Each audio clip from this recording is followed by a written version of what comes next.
Guys, আসসালামু আলাইকুম। তোমরা কেমন আছো? আমি অনেক ভালো আছি। অনেক দিন পর তোমাদের মাঝে একটি নতুন ভ্লগ নিয়ে এসে পড়লাম।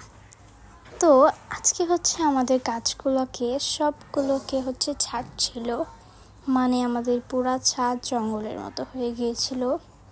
এর জন্য করমচা গাছ, মানে যত গাছ আছে সব ছাড়ছিল। তো ছাটার পরে কিন্তু খুবই সুন্দর লাগছিল, পরিষ্কার পরিচ্ছন্ন।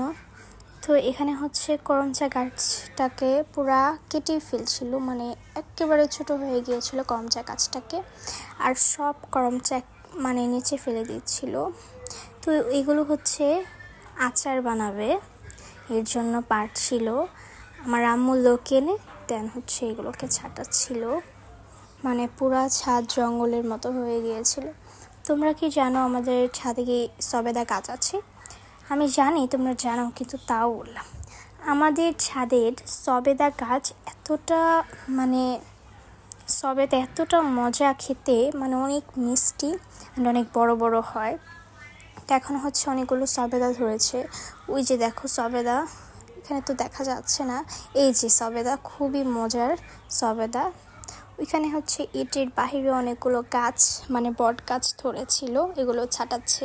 দেখো কতগুলো করমচা, আর অনেকগুলো ফেলে দিয়েছে। তো এই পর্যন্ত আমার ব্লগটা। সবাইকে আল্লাহ হাফেজ, থ্যাংকস ফর ওয়াচিং।